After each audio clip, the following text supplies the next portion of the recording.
Puji Tuhan. Selamat pagi saudara sekalian. Saya percaya saudara datang ke tempat ini pada pagi hari ini dengan maksud yang khusus, yaitu maksud beribadah kepada Tuhan. Dan saya percaya juga bahwa apa yang saudara lakukan ini karena saudara beriman dan percaya kepada Tuhan.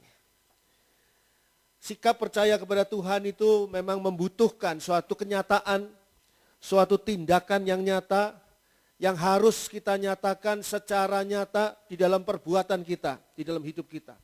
Antara lain dengan beribadah pada hari Minggu. Itu sebabnya kita mengucap syukur kalau kita boleh beribadah di tempat ini, di ruangan ini pada hari Minggu. Dan saya juga hendak menyapa mereka yang sedang menikmati akan pelayanan online melalui YouTube channel Tabernakel Kasih. Suatu saat saudara harus mengatur diri saudara untuk berani datang ke gereja dan beribadah. Apa sebabnya? Karena kalau kita hadir di dalam satu ibadah raya, kita itu sedang menjalankan apa yang dikatakan oleh firman Tuhan untuk tidak menghindarkan diri dari pertemuan-pertemuan ibadah. Dan memang hal ini harus menjadi satu hal yang tidak berubah dalam diri kita walaupun situasi keadaan di luar itu saat ini masih menuntut perubahan-perubahan di dalam new normal. Tapi kita tahu gereja kita mengikuti protokol kesehatan yang ditentukan oleh pemerintah sehingga kita tidak perlu khawatir. Tapi ada hal yang lebih tua dari ibadah. Di dalam kita menyatakan iman kita kepada Tuhan. Ada hal yang lebih tua dari ibadah. Mari kita buka dulu Mazmur 4 ayat yang ke-6. Mazmur 4 ayat yang ke-6. Apa itu yang lebih tua daripada ibadah yang biasa kita lakukan pada hari Minggu ini? Mazmur 4 ayat 6. Mazmur 4 ayat 6. Persembahkanlah korban yang benar dan percayalah kepada Tuhan. Yang lebih tua dari ibadah ini adalah mempersembahkan kurban, memberi persembahan kepada Tuhan. Nanti kita lihat bahwa hal ini jauh lebih tua dibandingkan dengan ibadah. Dikatakan di sini pada Mazmur 4 ayat yang ke-6, persembahkanlah korban yang benar dan percayalah kepada Tuhan. Seringkali orang mengalami kemunduran iman mereka, kepercayaan mereka, karena mereka tidak berani memberikan persembahan. Persembahan itu ada hubungannya dengan iman. Ketika kita ragu-ragu di dalam memberikan persembahan, itu iman kita sedang goyah. Ada satu hal yang dinyatakan pada saat kita memberikan persembahan dan kita merasa ragu-ragu, merasa sesuatu yang tidak betul-betul lepas dari hati kita, maka sesungguhnya iman kita sedang diragukan. Sebab apa? Sebab ketika kita memberi persembahan itu karena kita percaya kepada Tuhan. Dikatakan di sini percayalah kepada Tuhan. Kalau kita menganggap Tuhan itu ada, kalau kita menganggap Tuhan itu adalah Tuhan kita, kalau kita menganggap Tuhan itu adalah yang layak disembah, maka seharusnya kita memberi persembahan. Persembahan kepada Tuhan. Persembahan kepada Tuhan ini keluar dari dalam hati kita dan kita mau pelajari hal ini. Memberi persembahan kepada Tuhan dikatakan di sini sebagai korban yang benar. Persembahkanlah korban yang benar. Jadi persembahan ini harus benar. Sebab persembahan yang tidak benar ini akan menjadi sesuatu hal yang tidak membawa pengaruh baik pada rohani kita. Ingat, persembahan kepada Tuhan itu bukan sumbangan. Ada banyak orang berpikir, wah ini tidak perlulah menyumbang. Bukan sumbangan. Persembahan kepada Tuhan itu berbeda dengan sumbangan. Sumbangan itu adalah ketika saudara merasa diri saudara lebih dan melihat pihak yang lain itu kurang dan saudara ingin menyumbangkan kelebihan saudara kepada pihak yang lain yang kekurangan. Itu sumbangan. Padahal Tuhan itu justru sumber berkat kita. Tuhan itulah yang memberikan berkat kepada kita sehingga rasanya kita merendahkan Tuhan, sangat merendahkan Tuhan ketika kita menyumbang Tuhan. Ketika kita menyumbang gereja, ketika kita menyumbang pekerjaan Tuhan, maka kita sesungguhnya sedang merendahkan Tuhan yang menjadi berkat bagi kita. Berbeda halnya dengan persembahan. Persembahan itu pengakuan. Pengakuan bahwa Tuhanlah yang patut disembah. Persembahkanlah korban yang benar dan percayalah kepada Tuhan. korban yang benar adalah persembahan, bukan sumbangan. Suatu penyataan ketika kita percaya kepada Tuhan, kita patut memberi persembahan. Mari kita buka Mazmur 96. Mazmur 96 ayat 7 sampai dengan ayat 9. Mazmur 96 ayat 7 sampai dengan 9. Kepada Tuhan, hai suku-suku bangsa, kepada Tuhan sajalah kemuliaan dan kekuatan.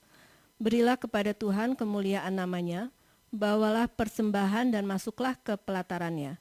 Sujudlah menyembah kepada Tuhan dengan berhiaskan kekudusan, gemetarlah di hadapannya, hai segenap bumi. Kondisi percaya kepada Tuhan itu akan membuat kita, dikatakan di sini pada ayat 8, mempermuliakan Tuhan, mempermuliakan Dia dengan memberi persembahan kepadanya. Saat kapan? Saat kita beribadah kepadanya. Dikatakan di sini pada ayat 8. Berilah kepada Tuhan kemuliaan namanya. Bawalah persembahan dan masuklah ke pelatarannya.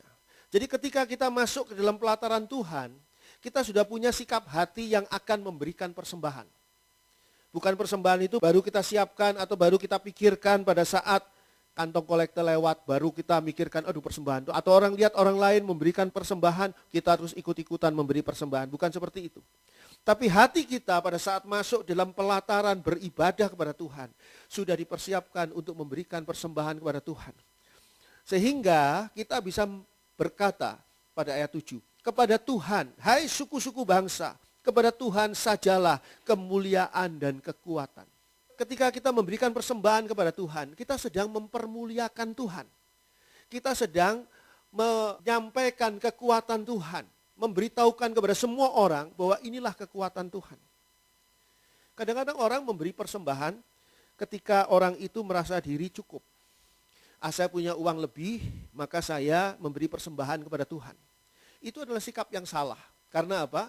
Karena dia memberi persembahan dari apa yang menjadi kelebihannya. Bandingkan ketika Tuhan Yesus mengamat-amati di bait Allah dan melihat seorang perempuan yang memberikan persembahan sangat kecil, sangat sedikit dari nilainya. Tapi Tuhan katakan orang ini memberi lebih banyak dari semua orang yang masuk ke dalam bait Allah dan memberi persembahan di sana. Kenapa? Karena sungguh-sungguh memberi persembahan dengan hatinya yang sungguh-sungguh sepenuh hati memberikannya tanpa dia melihat akan keadaan dirinya. Ada orang bertanya kepada saya, bukankah itu Pak Andri nantinya secara emosional memberikan persembahan? Jadi secara emosional memberi persembahan dan seringkali hal itu juga dimanfaatkan oleh ada oknum-oknum pendeta atau oknum-oknum gereja. Kita tidak peduli dengan apa yang dilakukan oleh oknum-oknum petugas gereja ataupun pendeta itu. Itu urusan pendeta itu dengan Tuhan. Tuhan melihat hati. Oleh sebab itu, ketika kita memberi persembahan, adakah kita memberikannya dengan tulus ikhlas? Walaupun mungkin kita sedang kekurangan. Dan biarlah Tuhan tahu, Tuhan melihat bahwa di tengah kekurangan ini, saya tetap percaya kepada Tuhan. Biasanya orang di tengah kekurangan, percayanya, imannya itu diwujudkan dengan doa. Jadi berdoa kepada Tuhan dan mengatakan, Tuhan tolonglah saya kekurangan. Saya kekurangan uang untuk hidup saya sehari-hari. Saya kekurangan uang untuk anak istri saya dan sebagainya. Biasanya orang menunjukkan imannya adalah melalui meminta kepada Tuhan. Itu tidak salah. Tetapi firman Tuhan juga ajarkan ketika kita menunjukkan iman kita kepada Tuhan dengan memberi dari kekurangan kita. Saudara masih ingat kisah Elia pergi ke daerah Sarfat. Di sana ada seorang janda yang miskin. Dan janda miskin itu hanya mempunyai sedikit gandum dan minyak untuk dibuat roti kecil dan nantinya diberikan kepada dia dan anaknya dan sudah itu selesai. Tidak ada lagi makanan karena pada waktu itu ada musim kekeringan. Ada kekeringan panjang pada waktu itu. Tapi Elia menantang pada janda miskin ini. Berikan dulu untuk Elia sebagai persembahan. Bukan persembahan kepada Elia sesungguhnya, tapi kepada Tuhan. Dan di sini janda miskin ini mengalami mujizat Tuhan yang luar biasa karena minyak itu tidak habis-habis dan gandum itu tidak pernah habis mengiringi janda miskin ini selama masa kekeringan itu. Bagaimana mujizat itu terjadi? Karena janda miskin ini berani memberikan persembahan justru di tengah kekurangannya. Iman seringkali adalah iman yang harus kita lakukan dan langkahkan dengan berani di tengah segala sesuatu yang sebetulnya sedang menantang kita. Saat ini, saat masih berada di dalam situasi COVID-19 ini, masih berada dalam situasi kondisi ekonomi yang sangat-sangat tidak normal, walaupun mau disebut new normal, kondisinya tidak normal. Banyak usaha yang bangkrut, banyak orang yang sudah dirumahkan, tidak lagi bekerja di sana alias dipecat, tidak ada penghasilan dan bingung harus bagaimana menyambung kehidupan ini. Teman-temannya mungkin bisa masak, bisa jualan masakan. Teman-temannya mungkin bisa jualan kue. Ya. GPKDI sendiri juga sinode membuat sebuah situs, yaitu, bukan situs ya, Instagram, warung GPKDI, kalau saudara bisa buka itu. Di Instagram warung GPKDI, itu GPKDI sinode itu, yang bukanya itu. Wah, begitu banyak orang jualan. Semuanya jualan di situ termasuk pendeta-pendeta. Kalau saya tidak bisa masak, saya nggak bisa bikin kue. Bisanya cuma makan masakan dan makan kue bisanya. Jadi tidak dimasukkan ke sana. Tapi itu adalah satu pertanda bahwa kondisi ekonomi ini lagi parah. Sehingga banyak pendeta yang tidak berani mengingatkan jemaatnya untuk memberi persembahan. Karena apa? Karena persembahan ini dikhawatirkan akan membebani jemaat. Tetapi ketika saya berdoa minta sama Tuhan, apa yang harus saya khotbahkan pada hari ini? Tuhan menunjukkan kepada saya untuk menyampaikan khotbah tentang persembahan. Karena persembahan ini yang akan bisa membongkar balikkan situasi ekonomi kita. Ketika kita belajar memberikan persembahan justru di masa yang sulit. Bukan di masa yang ringan. Saudara tentunya berbeda berdoa kepada Tuhan. Tuhan berikan kepada saya kesehatan ketika saudara sehat. Berbeda saudara berdoa ketika saudara minta pada Tuhan, Tuhan berikan saya kecukupan ketika saudara semuanya serba cukup. Berbeda halnya ketika saudara berdoa, Tuhan berikan kebahagiaan buat rumah tangga saya ketika rumah tangga saudara bahagia. Sangat berbeda ketika saudara berdoa, Tuhan sembuhkanlah saya, berikan kesehatan kepada saya justru ketika saudara sakit. Ketika saudara sedang mengalami kekurangan, saudara berdoa, Tuhan, tolonglah Tuhan, berikan kepada saya kecukupan. Itu berbeda sekali doanya. Ketika rumah tangga saudara sedang berada dalam kondisi yang tidak baik, saudara berdoa, Tuhan berikan damai sejahtera dan kebahagiaan di tengah rumah tangga saya. Itu berbeda sekali kualitas doanya. Begitu juga ketika kita memberikan persembahan, ketika kita melakukannya, ketika kita tidak mampu. Ketika saudara melayani Tuhan, itu kondisi sangat baik. Baik sekali saudara melayani Tuhan. Saudara melayani Tuhan ini dalam keadaan seperti apa? Ketika saudara kuat, ketika saudara sehat, ketika saudara tidak kekurangan suatu apapun, tidak ada beban pikiran dan sebagainya, saudara melayani Tuhan, itu satu hal yang baik. Tapi berbeda sekali nilainya ketika saudara sendiri sedang punya masalah. Ketika saudara sedang sakit. Sebetulnya saudara tidak bisa melayani Tuhan. Tapi saudara tidak mau dikurung, tidak mau di lockdown oleh masalah saudara. Tidak mau dikurung oleh penyakit saudara dan saudara mau tetap melayani Tuhan. Itu nilainya beda sekali. Justru saudara melayani Tuhan di saat sebetulnya saudara harusnya sedang menggumuli masalah saudara sendiri. Saudara melayani Tuhan untuk supaya orang lain bisa terjawab masalahnya. Saudara tidak memikirkan masalah saudara sendiri. Begitu juga dengan persembahan. Persembahan yang saudara berikan pada saat saudara kelimpahan, itu luar biasa. Bagus sekali. Tapi jauh lebih tinggi nilainya ketika saudara tidak mampu sebetulnya. Saudara merasa tidak mampu, ini apa yang harus saya lakukan? Tapi firman Tuhan menantang saudara dan saya. Mari hampiri Tuhan dan memberikan persembahan. Biarlah mujizat Tuhan terjadi dalam hidup kita. Bukan kita memberi persembahan untuk memancing sebuah berkat besar. Seolah-olah Tuhan ini kita pancing. dengan ikan kecil nanti kita dapat ikan besar. Oh enggak. Prinsip seperti itu akan merusakkan iman kita. Tapi kita memberi persembahan karena Tuhan menyuruh kita. Nanti kita lihat. Sesungguhnya persembahan ini menjadi luar biasa. Karena apa? Ayat 8 mengatakan tadi, berilah kepada Tuhan kemuliaan namanya, bawalah persembahan dan masuklah ke dalam pelatarannya. Lalu dikatakan pada ayat 9, sujudlah menyembah kepada Tuhan dengan berhiaskan kekudusan. Gemetarlah di hadapannya, hai segenap bumi. Setelah kita masuk dalam pelataran Tuhan, sujud menyembah Tuhan, beribadah kepada Tuhan dengan membawa persembahan. Di dalamnya kita menyembah Dia di dalam kekudusan. Dengan dikatakan rasa takut, segan, hormat kepadanya. Saudara kalau lagi menyanyi, lagi berdoa, lagi ibadah pada hari Minggu seperti ini, adakah saudara punya rasa takut dan segan, hormat kepada Tuhan? Ini kekurangannya kalau kita ibadah online. Ibadah online itu jauh dengan ibadah yang berada di dalam ruangan seperti ini. Saudara bisa rasakan sendiri. Ketika saudara berada di dalam ruangan seperti ini, saudara akan merasakan betul-betul bahwa saudara harus punya rasa takut, segan, hormat kepada Allah. Beda dengan ibadah online. Ibadah online ya sambil makan pisang goreng, sambil santai, sambil apa, sambil kadang-kadang ngomong sama pembantunya dulu, ngurusi binatang peliharaannya dulu dan sebagainya. Kadang-kadang tidak bisa konsentrasi. Berbeda dengan sekarang. Sekarang ini mau tidak mau saudara mendorong diri saudara untuk betul-betul ketika bernyanyi memuji Tuhan.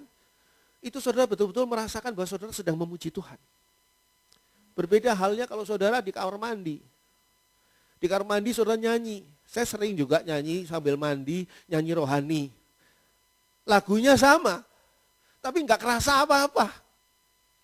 Berbeda halnya kalau saya berlutut dan saya bernyanyi, memuji Tuhan, menyembah Tuhan, lalu masuk saya dalam doa. Berbeda sekali. Berbeda sekali ketika duduk di ruang ibadah seperti ini dan memuji Tuhan. Menyembah Dia dalam kekudusan, dalam rasa takut dan segan, hormat kepadanya. Tapi apa sesungguhnya persembahan itu? Nah, kita mau belajar ini. Dari peristiwa yang pertama dari persembahan, Kejadian 4, ayat 1 sampai 5. Kejadian 4 ayat 1 sampai 5. Kemudian manusia itu bersetubuh dengan Hawa, istrinya, dan mengandunglah perempuan itu, lalu melahirkan Kain. Maka kata perempuan itu, aku telah mendapat seorang anak laki-laki dengan pertolongan Tuhan. Selanjutnya dilahirkannyalah Habel, adik Kain, dan Habel menjadi gembala kambing domba, Kain menjadi petani. Setelah beberapa waktu lamanya, maka Kain mempersembahkan sebagian dari hasil tanah itu kepada Tuhan sebagai korban persembahan. Habel juga mempersembahkan korban persembahan dari anak sulung kambing dombanya, yakni lemak-lemaknya, maka Tuhan mengindahkan Habel dan korban persembahannya itu. Tetapi Kain dan korban persembahannya tidak diindahkannya. Lalu hati Kain menjadi sangat panas dan mukanya muram. Ada satu hal yang lebih tua dari persekutuan. Ada satu hal yang lebih tua dari beribadah seperti pada pagi hari ini. Yang lebih tua dari semua ini ketika kita mempercayai Tuhan, mengakui keberadaan Tuhan, adalah dengan memberi persembahan. Memberi persembahan ini adalah hal yang sungguh-sungguh paling tua ini. Saudara bisa membaca di Kejadian pasal 1 dan 2. Ketika Adam dan Hawa masih di Taman Firdaus, Taman Eden. Tidak ada di sana langkah-langkah memberikan persembahan. Setelah mereka jatuh dalam dosa dan terusir keluar dari Taman Eden, barulah di sini, di Kejadian pasal 4, barulah di sini dikatakan ada yang memberi persembahan kepada Tuhan. Siapakah yang pertama memberikan persembahan kepada Tuhan? Manusia pertama yang memberikan persembahan kepada Tuhan yang dicatat oleh Alkitab adalah Kain. Dikatakan di sini, setelah beberapa waktu lamanya, ayat 3, maka Kain mempersembahkan sebagian dari hasil tanah itu kepada Tuhan sebagai korban persembahan. Kain, anaknya Adam dan Hawa. memberi persembahan kepada Tuhan berupa hasil tanah pertaniannya. Saya bertanya dalam hati saya, siapa yang ngajari Kain untuk memberi persembahan? Kain tidak diajari oleh siapa-siapa. Kain ini ya, bukan Habil nih, Kain ini. Kain ini termasuk tokoh yang antagonis ini, boleh bilang di kitab suci kita ini. Tidak baik lah, katakanlah begitu. Tapi Kain tidak perlu diajari sama siapa-siapa. Ketika dia merasakan keberadaan Tuhan, berbeda dengan Adam dan Hawa. Adam dan Hawa bertemu dengan Tuhan di Taman Eden. Kalau Kain tidak pernah bertemu dengan Tuhan. Ketika Kain pada waktu itu belum pernah berkomunikasi secara khusus dengan Tuhan, dia merasakan keberadaan Tuhan. Apa yang dia lakukan? Dia memberi persembahan kepada Tuhan. Jadi ini adalah suatu respon yang nyata muncul dari gerakan hati Kain itu sendiri tanpa ada pihak yang menyuruh, tanpa ada pihak yang meminta, apalagi memaksa. Yang menunjukkan bahwa ada pengakuan akan keberadaan dan peran Allah dalam kehidupannya si pemberi persembahan. Ketika saudara memberi persembahan, saudara sedang mengakui Allah, engkau sungguh ada. Allah, engkau sungguh berperan dalam hidupku. Ketika saudara memberi persembahan persepuluhan, ini adalah hal yang menunjukkan bahwa saudara mengakui bahwa seluruh berkat itu datangnya dari Tuhan. Sehingga saudara mengakui peran Tuhan di dalam kehidupan saudara. Dan oleh karena itu, saudara memberikan persembahan. Jadi persembahan Kain ini gak ada yang ngajari. Ini luar biasa. Begitu juga nanti kemudian disusul dengan Habil. Habil yang memberi persembahan kepada Tuhan. Ayat 4 dikatakan di sana. Habil adiknya Kain juga mempersembahkan korban persembahan dari anak sulung kambing dombanya, yakni lemak-lemaknya. Jadi Habil memberikan persembahan dari apa? Dari anak sulung kambing dombanya. Kenapa? Ya memang Habil itu adalah gembala. Dikatakan di sana. Pada ayat 2. Selanjutnya dilahirkannya lah Habil adik Kain dan Habil menjadi gembala kambing domba.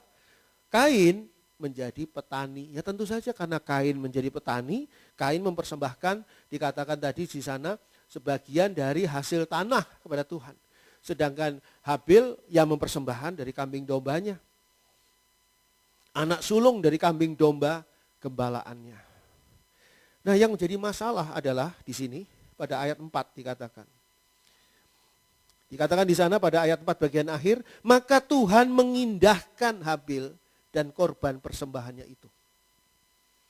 Tetapi ayat 5, Kain dan korban persembahannya tidak diindahkannya. Pertanyaannya, apakah Kain sengaja memberikan sebuah persembahan yang tidak akan diindahkan oleh Tuhan? Semua orang ya inginnya diindahkan. Diindahkan oleh Tuhan. Tapi sekarang Kain tidak tahu apa yang harus dia lakukan. Sekali lagi tidak ada yang mengajar. Tidak ada yang membimbing, tidak ada yang mendidik, tidak ada yang mengarahkan. Sudah bagus Kain mau memberikan persembahan pada Tuhan. Tapi ingin saya beritahukan kepada saudara. Ada jemaat yang karena mengasihi saya, maka jemaat itu memberikan kepada saya, suatu ketika dia pulang dari satu daerah penghasil durian, dia memberikan kepada saya oleh-oleh durian. Kenapa dia memberikan oleh-oleh durian? Apakah dia ingin meracuni saya? Ingin berbuat jahat pada saya? Oh tidak. Dia karena dia mengasihi saya. Dia merasakan durian ini enak, maka pasti enaklah bagi Pak Andri. Saya diberi durian. Nah saat itu, kalau saya diam saja, nanti besoknya dia kembali lagi memberi saya durian. Lusanya kembali lagi dia memberi saya durian. Dan sambil tanya, gimana Pak Andri manis ya duriannya? Bijinya kecil ya? Ini durian tanpa biji, ada nggak ya durian tanpa biji? Nggak ada rasanya. Durian ini bijinya kecil, manis ya. Saya harus memberitahu. Saya terima kasih sekali untuk pemberian durian ini, tapi saya tidak suka durian, tidak suka durian. Durian itu saya nggak suka, duda keren nggak suka. Saya tidak suka makanan ini. Jadi walaupun engkau katakan ini istimewa, tapi saya nggak suka. Saya harus ngomong. Mungkin mengecewakan hatinya. Tapi itu adalah baik supaya dia lain kali memberi saya bukan durian. Dia akan tanya, Pak Andri sukanya buahnya apa? Mirip-mirip durian. Nangka, saya bilang. Terus dia kirimin nangka ke saya kan. Lebih baik kan. Saya bisa menikmatinya dengan tidak tersiksa ya kan. Kalau durian malah sama sekali tidak dinikmati. Jadi harus memberitahukannya. Itu baru kepada saya loh. Sekarang kepada Tuhan.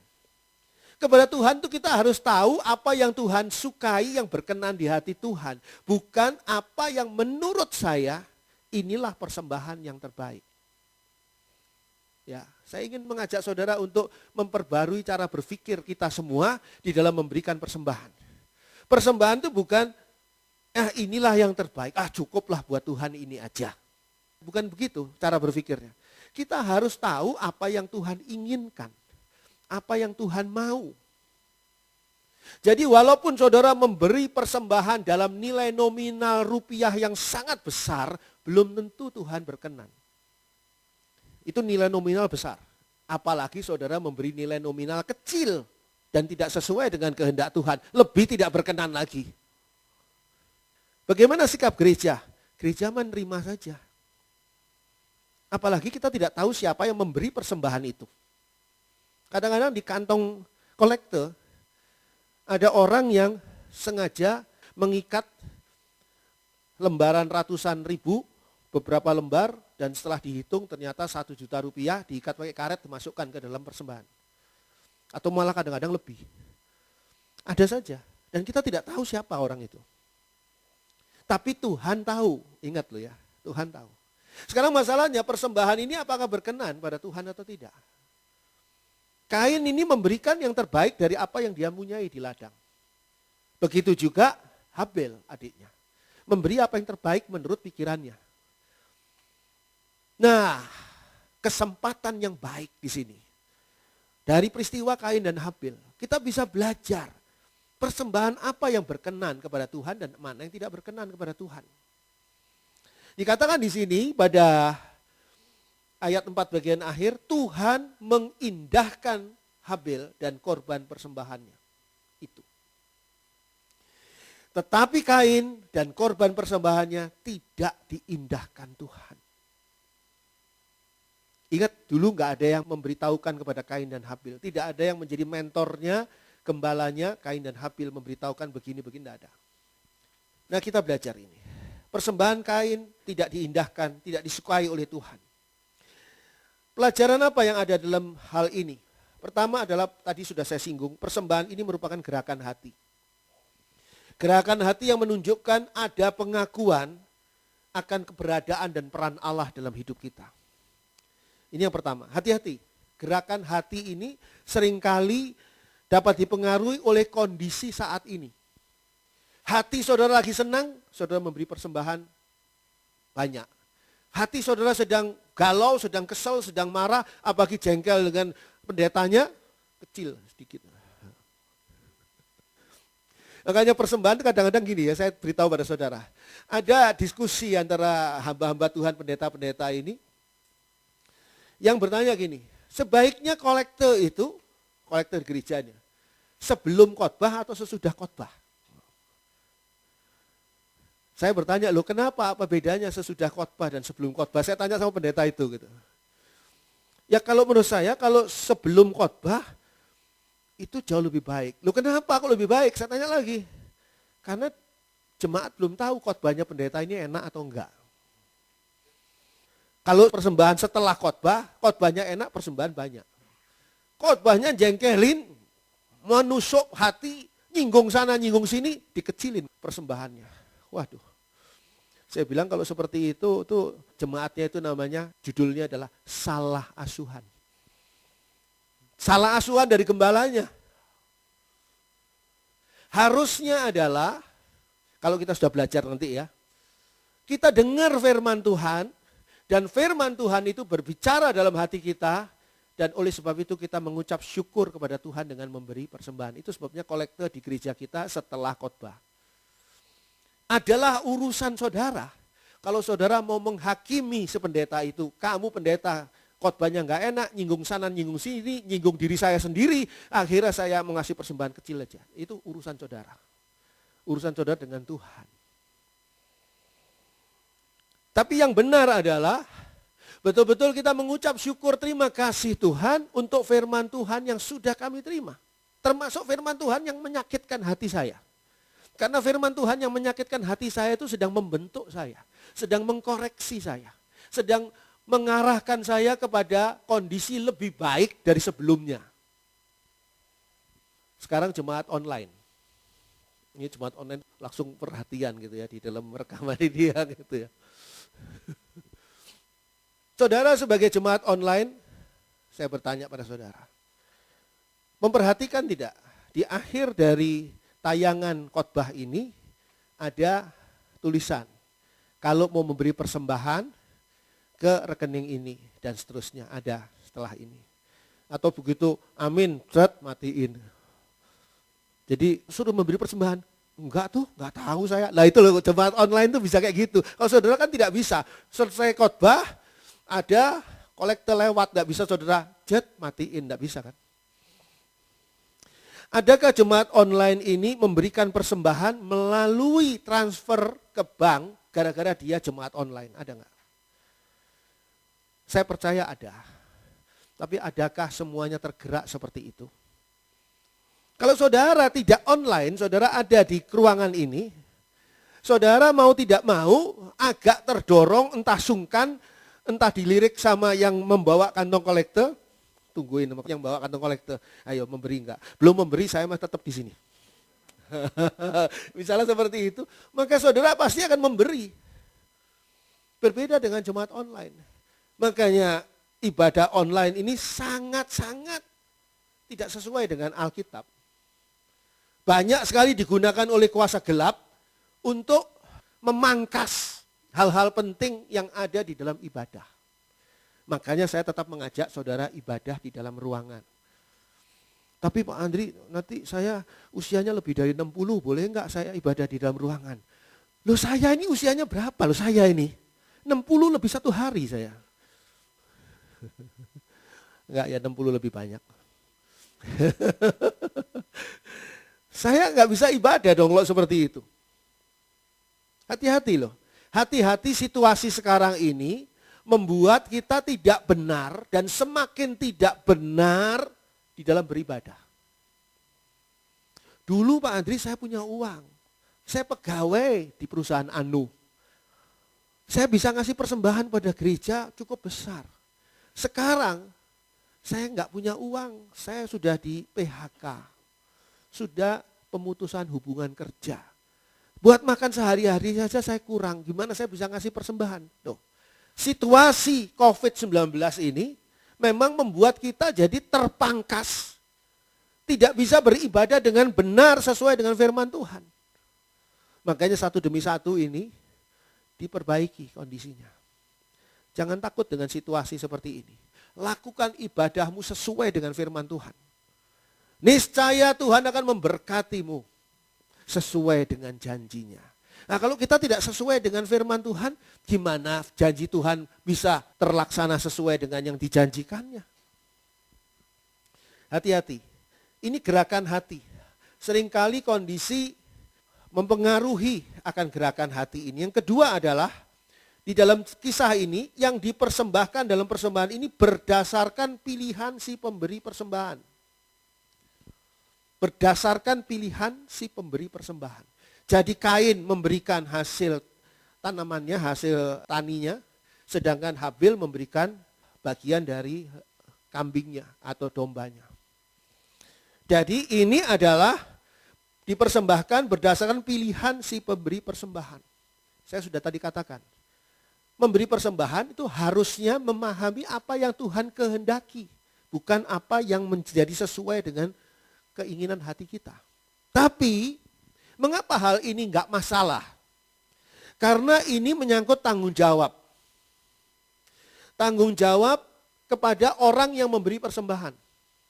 Karena itu adalah menurut keinginan hati kita, katakanlah saya yang memberi persembahan menurut keinginan hati saya, maka sayalah yang bertanggung jawab atas persembahan itu.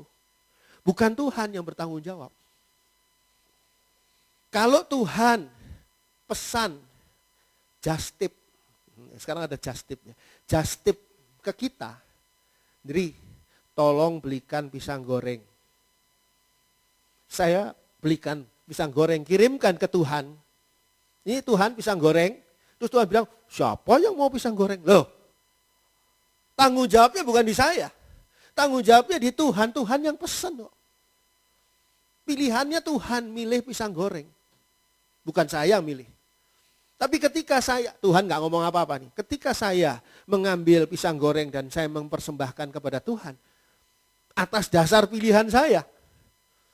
Entah Tuhan suka atau tidak. Saya tanggung jawab. Tahu ya bedanya. Itu sebabnya nanti diikuti dengan apa? Tuhan tidak berkenan kepada Kain. Tuhan menerima Habil. Tuhan tidak berkenan kepada persembahannya Kain. Tuhan suka pada persembahannya Habil. Haknya Tuhan itu. Karena apa? Persembahannya pilihan Kain dan Habil. Itu hal yang ketiga. Tuhan berhak untuk mengindahkan atau tidak mengindahkan persembahan siapapun tanpa alasan apapun. Sehingga kisah ini harusnya mengajak kita, mengajari kita untuk belajar persembahan seperti apa sih yang sebetulnya Tuhan harapkan. Memberi persembahan yang diindahkan oleh Tuhan. Atau kita jadi jengkel. Kalau sudah Tuhan, rewel-rewel Tuhan. Gak gua kasih persembahan sama sekali. Loh, itu tadi sudah dibaca di Mazmur 96 tadi. Di Mazmur 4 tadi. Bahwa kalau kita mau mengakui keberadaan Tuhan dalam hidup kita mau menyembah Tuhan, kita mau beribadah kepada Tuhan, kita harus membawa persembahan. Makanya saya beritahukan pada saudara hari ini, kebaktian anak Tabernakel Kasih belum ada, masih online. Tapi nanti kalau sudah ada, saudara ajari anak saudara untuk membawa persembahan sebelum mereka berangkat ke gereja. Jangan sudah di gereja, wah tiba gilirannya persembahan, kakak di tempat ibadah, anak-anak ini sudah mau persembahan ini. Lalu anak ini lari kepada saudara, ma minta kolekte, uang kolekte. Itu saudara tidak mengajari apa-apa kepada anak saudara. Saudara harus mengajari mereka apa hakikat persembahan. Kenapa kok kita jadi bodoh sekali, seringkali ya, kita jadi bodoh sekali soal persembahan ini? Karena orang tua kita tidak pernah mengajari kita tentang persembahan. Makanya kita perlu belajar. Ya ada juga orang tua yang memberikan pelajaran kepada kita dengan baik. Tapi sekarang masalahnya mengapa persembahan Kain tidak diindahkan Tuhan?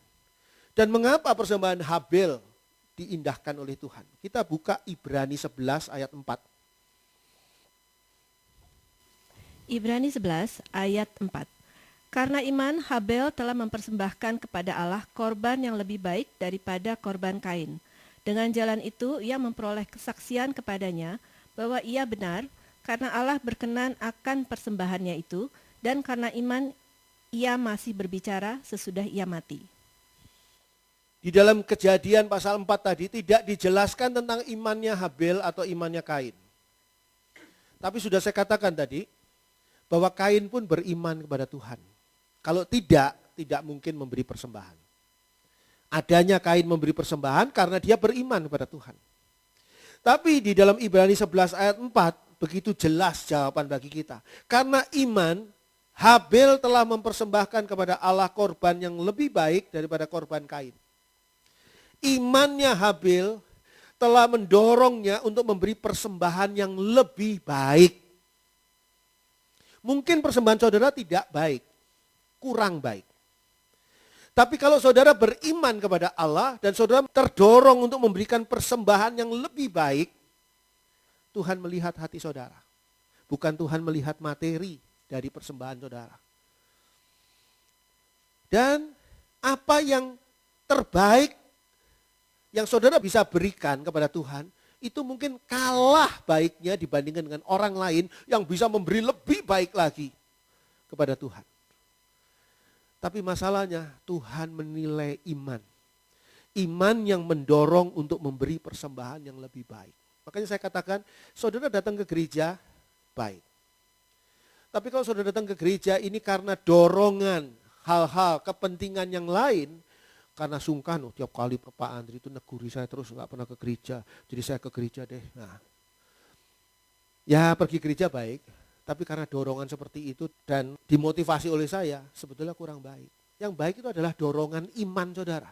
Karena saudara beriman, maka ada kerinduan dalam diri saudara untuk beribadah. Ada satu panggilan Tuhan yang saudara rasakan di dalam telinga hati saudara karena iman saudara. Persembahan yang lebih baik. Persembahan yang lebih baik itu sekaligus menunjukkan bahwa Habel itu benar. Kenapa kok saya bisa katakan Habel itu benar? Karena Allah tidak berkenan kepada yang tidak benar. Allah berkenan pada yang benar. Jadi Habel ini persembahan yang lebih baiknya itu pasti benar karena Allah berkenan pada persembahan itu. Karena iman, Habel telah mempersembahkan kepada Allah korban yang lebih baik daripada korban Kain. Dengan jalan itu, ia memperoleh kesaksian kepadanya bahwa ia benar. Karena Allah berkenan akan persembahannya itu dan karena iman ia masih berbicara sesudah ia mati. Jadi karena Allah berkenan akan persembahan itu, maka itulah yang menyatakan bahwa Habel itu benar. Ternyata ya hal yang keempat di sini, persembahan itu dinilai oleh Tuhan. Jadi persembahan itu tidak, ya sudahlah, berapapun juga. Beda dengan orang minta sumbangan tadi. Sumbangan untuk pembangunan jembatan jebol di kampung. Berapapun juga masuk orang sumbangan tadi, lalu terakhirnya dihitung, jumlahnya sekian. Oh ya cukup dah untuk bikin perbaikan jembatan, misalnya seperti itu. Tidak dinilai persembahan demi persembahan. Tapi kalau ini, ternyata persembahan itu dinilai oleh Tuhan. Karena iman yang melatar belakangi persembahan itu. Gereja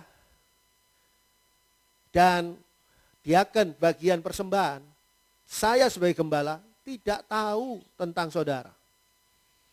Saudara mau imannya gimana, mau imannya bagaimana, enggak tahu.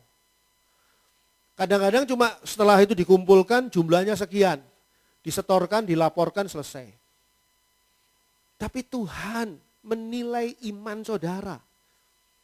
Dan apakah iman saudara ini berada dalam kondisi kategori benar atau tidak dengan memberikan persembahan itu. Persembahan itu dinilai oleh Tuhan. Karena iman yang melatar belakangi persembahan itu. Selain dengan iman, persembahan yang lebih baik itu akan dihubungkan oleh Tuhan dengan kebenaran atau benar di hadapan Allah. Dan kemudian hari, jauh kemudian hari, barulah itu diajarkan kepada umatnya. Coba saudara perhatikan ya, misalnya di dalam Taurat, Imamat 1 ayat 1 dan 2. Imamat 1 ayat 1 dan 2. Imamat 1 ayat 1 dan 2. Tuhan memanggil Musa dan berfirman kepadanya dari dalam kemah pertemuan. Berbicaralah kepada orang Israel dan katakan kepada mereka, apabila seseorang di antaramu hendak mempersembahkan persembahan kepada Tuhan, haruslah persembahanmu yang kamu persembahkan itu dari ternak, yakni dari lembu sapi atau dari kambing domba. Barulah Tuhan memberikan pengajaran ini di Taurat, di Imamat 1 ayat 1 dan 2. Sebelumnya Kain dan Habel tidak diberi pelajaran ini. Justru Kain dan Habel ini yang mendorong untuk lahirnya pelajaran ini. Nah, kembali lagi ke orang tadi. Yang salah memberikan kepada saya durian. Orang tadi akan ngajari temennya. Ketika keluar kota, temennya bilang, yuk durian di sini enak sekali loh ya, manis sekali, luar biasa ini. Durian togok, biasanya kan Petruk, ini togok lain lagi, toko wayang juga. Luar biasa ini katanya. Yuk beliin yuk buat pendeta kita, Pak Pendeta Andri. Teman yang sudah tahu ini bilang, oh jangan. Pak Andri mah nggak suka durian. Oh masa durian yang enak begini kok nggak suka? Oh banyak yang enak-enak yang tidak suka Pak Andri. keju misalnya, tidak suka Pak Andri. Jadi jangan. Nah, dia ngajari. Ada sebuah pelajaran setelah dia ketahui. Apa yang terjadi pada Kain dan Habil itu diwujudkan di dalam pelajaran yang muncul di Imamat 1 ayat 1 dan 2. Bahwa persembahan itu, dikatakan di sini, haruslah persembahanmu, kamu persembahkan itu dari ternak, yakni dari lembu sapi atau dari kambing domba. Bagaimana dengan orang-orang yang tidak menggembalakan lembu sapi dan kambing domba? Bagaimana? Misalnya orang itu petani. Pada zaman dahulu ini. Mereka ini punya kebun anggur misalnya. Kaya raya punya kebun anggur tapi nggak punya kambing domba. Ya beli untuk dipersembahkan kambing domba karena Tuhan nyuruh seperti ini. Pertanyaannya sekarang, apa kita juga perlu kambing domba? Kalau saudara bagi persembahan bawa embek semua sini. Sekarang kan mau Idul Adha ya, jadi saudara beli embek. Berapa embek ini? 30 juta, 20 juta. Saudara beli domba aduan, domba Garut yang wah dadanya bidang, domba Garut tuh dadanya bidang. Perutnya six pack. Kalau saudara lihat, saudara nggak pernah lihat perutnya domba Garut. Luar biasa. Saudara ribut bawa binatang semua. Akhirnya kita diusir dari tempat ini. Karena tempat ini jadi bau binatang semua. Bawa sapi, ada yang punya uang besar. Banyak 200 juta bawa sapi. 150 juta. Woi bawa sapi gede sekali masuk pintu sini juga nggak cukup. Enggak harus. Kita harus mengerti kenapa kok Tuhan menyuruh dalam bentuk persembahan korban itu berbentuk binatang. Apa yang mau Tuhan ajarkan di sini adalah persembahan itu harus mengandung darah korban. Saudara ini kalau ngasih persembahan harus mengandung darah korban. Coba kita bandingkan di sini. Ini karena hubungannya apa? Persembahan ini hubungannya dengan kebenaran. Apa yang kita persembahkan kepada Tuhan, mau diterima oleh Tuhan, Tuhan adalah Tuhan yang menerima kebenaran. Tuhan tidak mau menerima ketidakbenaran. Jadi harus berhubungan dengan darah korban. Yeskiel 44 ayat 15, coba bandingkan. Yeskiel 44 ayat 15. Yeskiel 44 ayat 15. Tetapi mengenai imam-imam orang Lewi dari Bani Zadok yang menjalankan tugas-tugas di tempat kudusku, waktu orang Israel sesat daripadaku, merekalah yang akan mendekat kepadaku untuk menyelenggarakan kebaktian dan bertugas di hadapanku untuk mempersembahkan kepadaku lemak dan darah.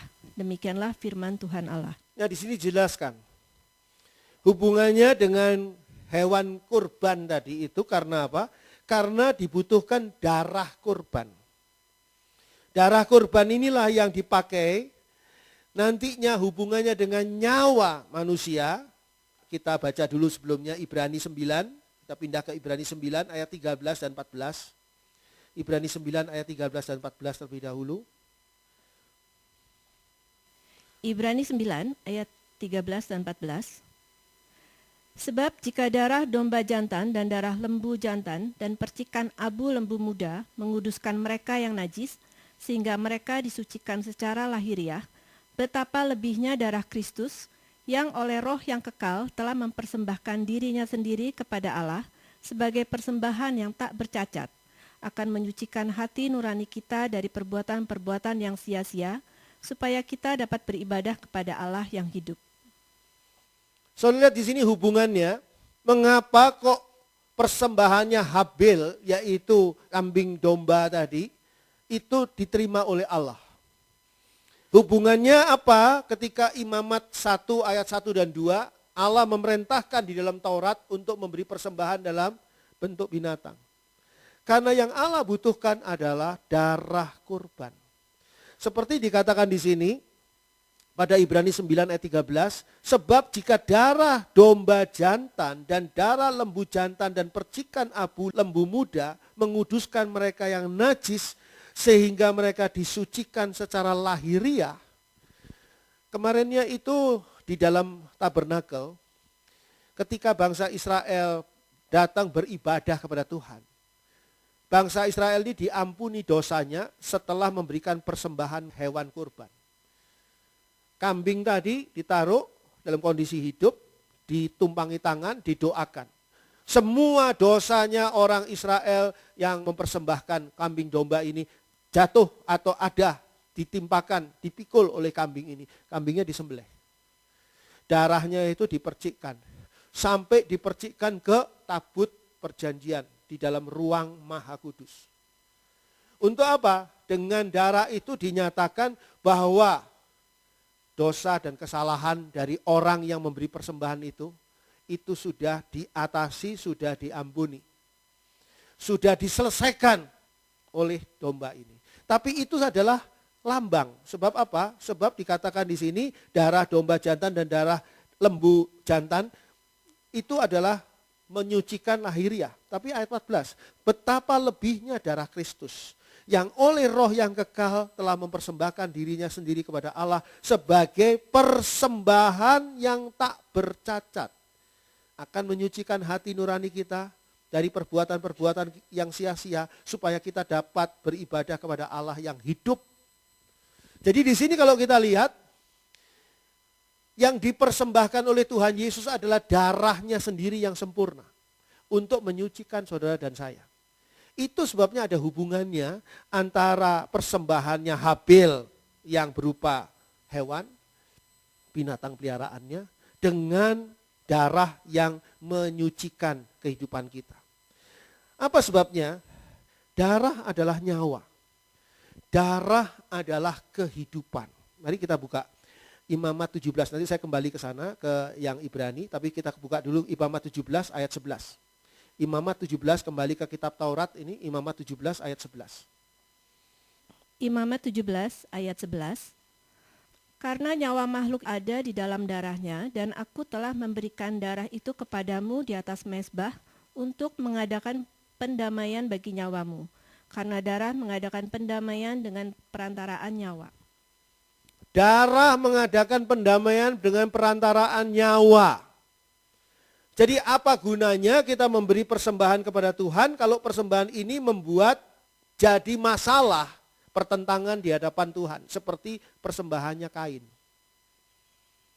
Persembahannya Habil diterima oleh Tuhan karena di dalamnya ada darah.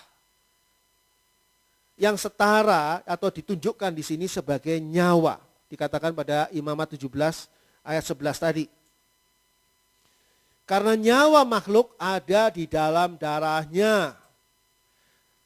Bagian akhir. Karena darah mengadakan pendamaian dengan perantaraan nyawa. Diawali dengan ketika bangsa Israel mau keluar dari Mesir. Saudara masih ingat, tulah ke-10. Anak sulung itu meninggal semua. Anak sulung dari malam hari itu, anak sulung orang-orang Mesir, orang Israel akan meninggal semua. Termasuk anak sulung dari binatang-binatang. Kecuali rumah yang di depan ambang pintunya ada darah domba yang dioleskan. Maka seluruh keluarga itu, anak sulungnya selamat, tidak akan meninggal dunia karena tulah ke-10. Jadi dimulai dari sana.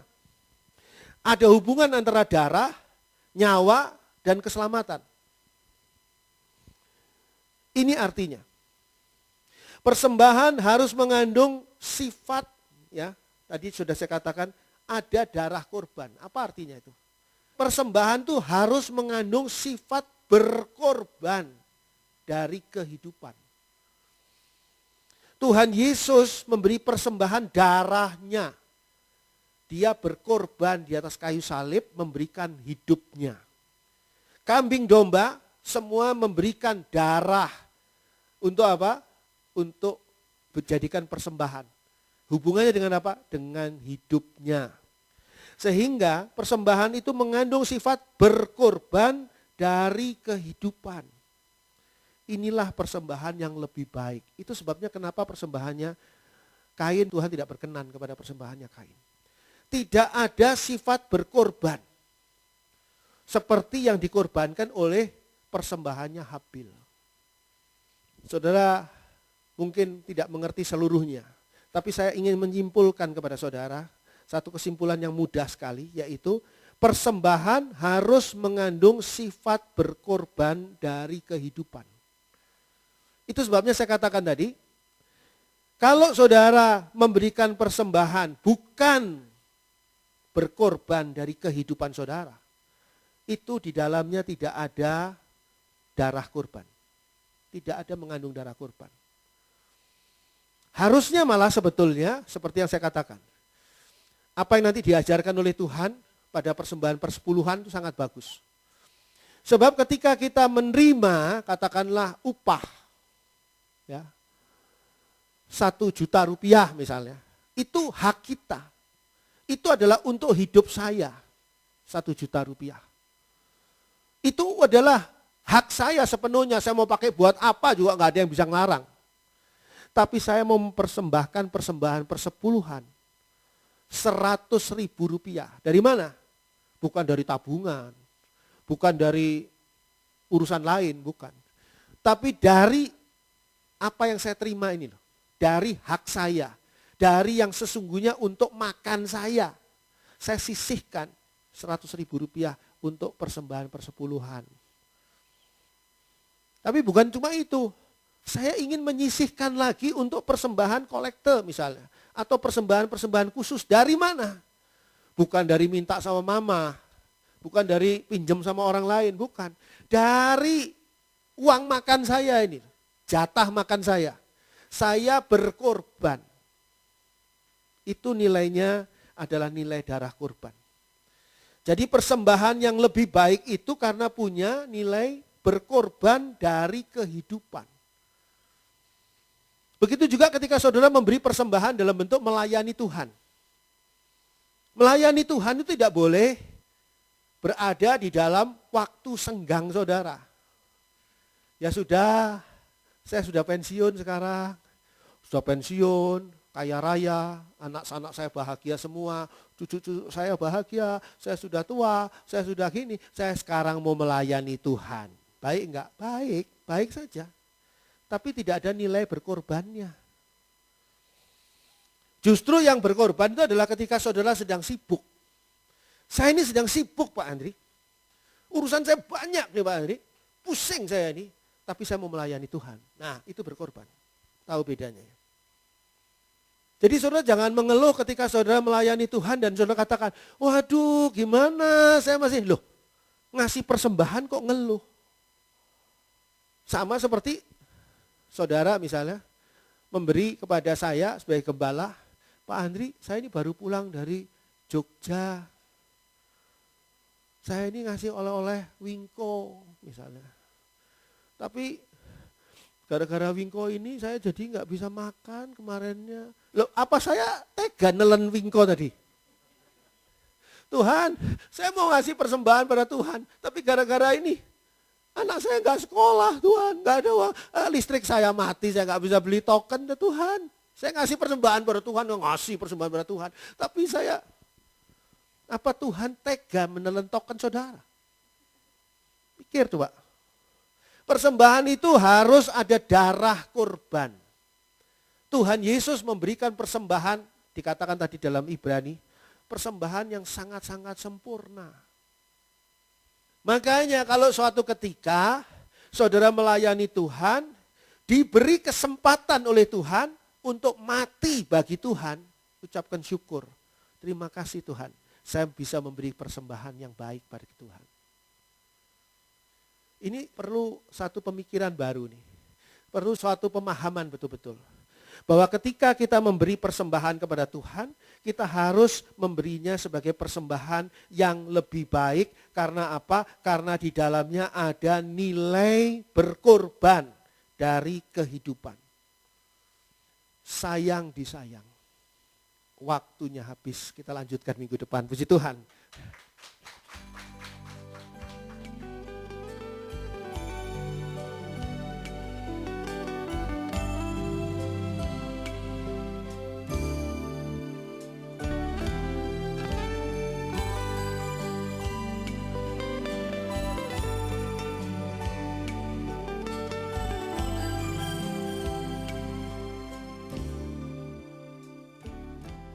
Terima kasih ya Bapa, terima kasih ya Allah. Sekarang kami mengerti Tuhan, kami harus membawa persembahan di hadapan Tuhan. Bukan persembahan di dalam perhitungan kami, tapi persembahan yang sesuai dengan apa yang Tuhan sukai. Persembahan yang di dalamnya mengandung darah kurban. Persembahan yang berkorban, mempunyai nilai kurban. Ampuni kami ya Bapa, jika selama ini kami di dalam ketidaktahuan kami memberi persembahan seperti Kain memberi persembahan, bukan seperti Habil. Tapi sekarang pagi hari ini kami mau memperbarui hidup kami, memberi persembahan seperti Habil memberi persembahan yang berkenan di hadapan Tuhan. Tolong koreksi kami terus ya Bapa, perbaiki kami terus. Situasi yang ada, yang saat ini masih melanda dunia, bahkan kota Bandung, COVID-19 ini, tidak boleh mengganggu hubungan kami dan ibadah kami kepadamu ya Allah. Oleh sebab itu tolong kami untuk dengan berani melangkah di dalam iman, untuk tetap menjalankan apa yang menjadi pimpinan dan perintah Tuhan. Kuasa Tuhan menyertai kami, dan kami percaya berkat Tuhan tidak akan pernah meninggalkan kami. Kami mengucap syukur ya Bapa untuk pagi hari ini. Dan Bapa dalam surga, serahkan hidup kami. Di dalam nama Tuhan Yesus Kristus kami berdoa. Haleluya.